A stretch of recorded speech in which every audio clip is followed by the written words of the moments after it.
TikToker and I'm on TikTok. And I used to go on TikTok at night. And I was Yeah. on TikTok one night and you chimed in and you were like, no, that's not the way it is. I don't even remember. I can still remember when you came in, I saw that heart. Yeah. And Yeah. you found me on TikTok.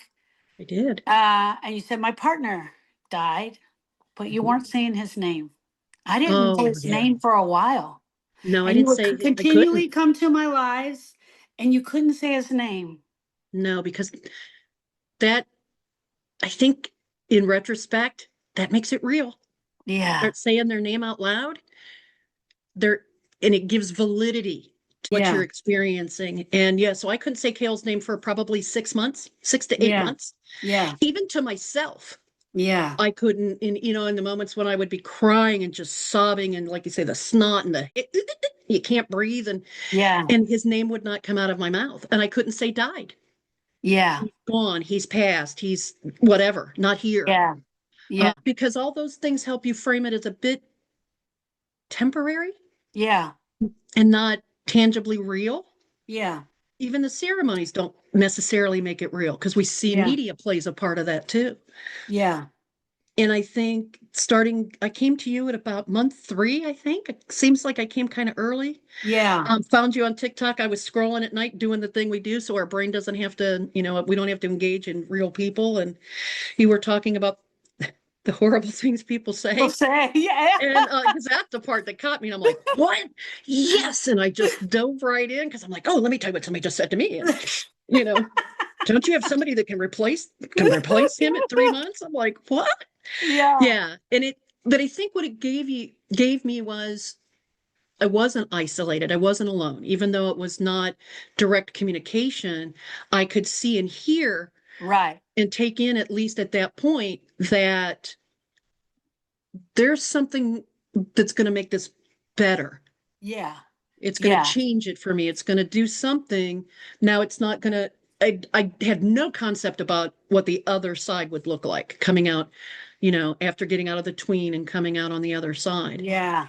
Because it's painful. It's not only your perception of things, you really do have to take that step back. And it's a lot of self-assessment work and thought Yeah. work and the things that your brain will tell you. And even your body gets involved. And your body likes to derail you, right? The aches and the pains and the headaches, and I can't get out of bed. And everything is mechanically trying to protect you from Yeah. all of the horrible things you think are happening, which may not be, and they're Right. actually happening.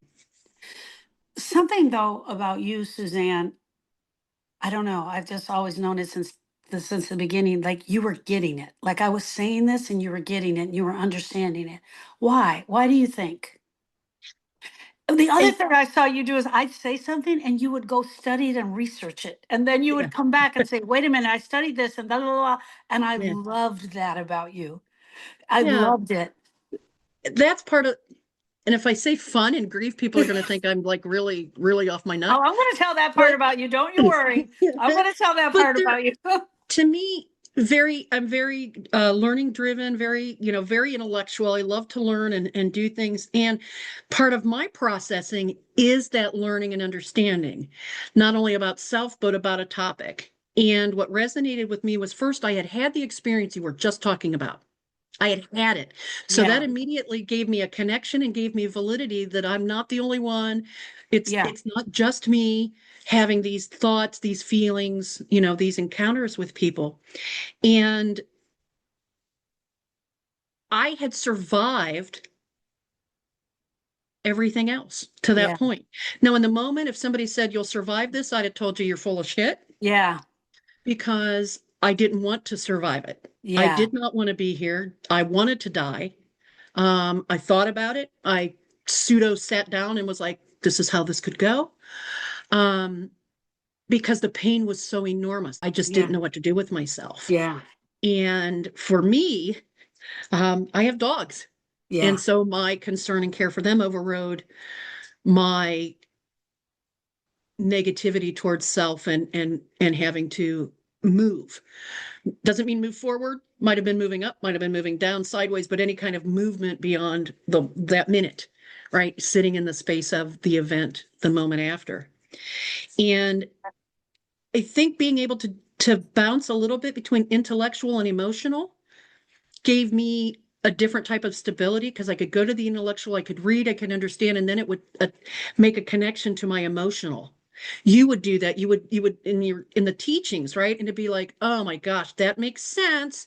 Again, intellectual versus emotional. As soon as that in your brain, you've got brain fog. You're not, it's like, oh my gosh, so I haven't lost my mind.